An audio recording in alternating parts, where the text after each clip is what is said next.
அனைவருக்கும் வணக்கம். என்னை ஏன் இந்த அவ்வை பிளாக்கை திறப்பதற்காக அழைத்தார்கள் என்று புரிந்துவிட்டது. இருக்கிறதுக்குள்ள வயசான அம்மா இதைத்தான் கூப்பிடணும்னு சொல்லி நினச்சிருப்பீங்க. கை தட்டிட்டீங்கல்ல. இல்லை, நானும் யோஜனை பண்ணேன், இளங்கோவடிகளை எனக்கு கொடுக்கல பார்த்தீங்களா? நீங்கள் ஔவையார் இல்லை. நான் பொதுவாக ஓல்டேஜ் ஹோமுக்கெல்லாம் போவேன், பழைய சினிமா பாட்டெலாம் பாடுவேன். பல்லில்லாத பாட்டிகள்லாம் என்னோட பாடுற போது எனக்கு மனசு நிறைஞ்சு போயிடும். போகும்போது என்ன தெரியுமா நினைப்பேன், என்னோட பேங்க் பேலன்ஸ் இஸ் அப் அப்படின்னு நினைப்பேன். ஏன்னா அத்தனை பேரை சந்தோஷப்படுத்திடுவேன். பியு சின்னப்பா, எம்கே தியாகராஜ பாகவதர் பாட்டெல்லாம் நீங்கள் யாரும் பாடி கேட்டிருக்க மாட்டீங்க. அங்கே இருக்கிற பல்லில்லாத பாட்டிகள்லாம் என்னோட பாடுவாங்க. ஸோ எனக்கு அது ஒரு பெரிய ரிவீலேஷன். அப்புறமா நிறைய ஓல்டேஜ் ஹோமுக்கு கூப்பிடுவாங்க. ஏன்னா அங்கே தான் என்னை யாரும் கிரிட்டிசைஸ் பண்ண மாட்டாங்க. மற்ற இடத்துல இது என்ன பெரிய அப்படிம்பாங்க. அங்கே அப்படி இல்லை. அவங்களுக்கு அந்த பழைய பாடல்கள் உயிர். எங்கேயோ கணவனோட எப்போவோ மாமியாருக்கு தெரியாமல் பார்த்த படத்து பாடல்கள்லாம் பாடுற போது அவங்களுக்கு ஒரு மலரும் நினைவுகள். இப்போ நான் நேற்று நினச்சேன் என்னத்தரா பேசுறதுன்னு. குளிச்சுட்டு புதகடீர்னு விழுந்து இந்த கையை இப்போ கூட இன்னும் சரியாகலை. அதனால வணக்கம் போடணுன்னா இந்த கையை தூக்கணும். நான் விழுந்திருக்கேன். இவர் என்னுடைய கணவர் ரொம்ப அன்பா, கல்யாணம் ஆன புதுசில் தூக்குன்னா தூக்கியிருப்பாரா இருக்கும். இப்போ தூக்க முடியுமோ? ரொம்ப ட்ரை பண்ணி தூக்க. நான் சொன்னேன், இது பாருங்க, நானே விழுந்து ஏதோ பண்ணி எழுந்துக்கிறேன், ப்ளீஸ் டோன்ட் ட்ரை.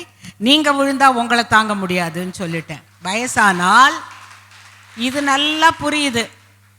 அப்போ ஒரு மாதிரி சமாளித்து பார்த்தேன். ஒன்று, கை வீங்கலை, அதனால ஃப்ராக்சர் இல்லை.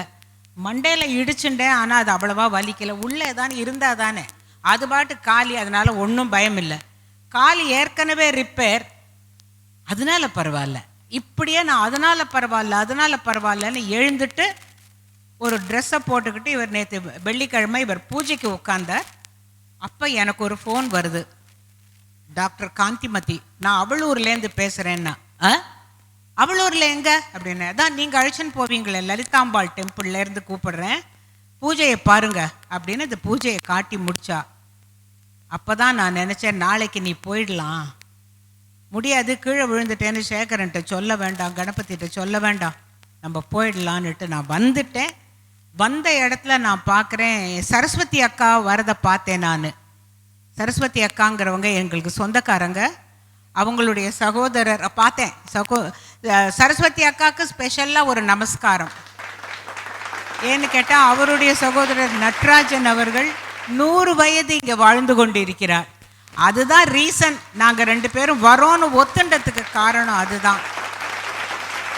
ஒன்று மட்டும் தப்பிக்கவே முடியாது, முதுமை வியாதி. ஒன்று வியாதி எல்லாருக்கும் வருது, குழந்தைகளுக்கு கூட வருது. ஆனால் முதுமை தப்பிக்க முடியாது. அதனால முதுமையிலே இனிமை காண முடியுமா, நந்தவனத்தை போல இடம் இருந்தால் முடியுமே,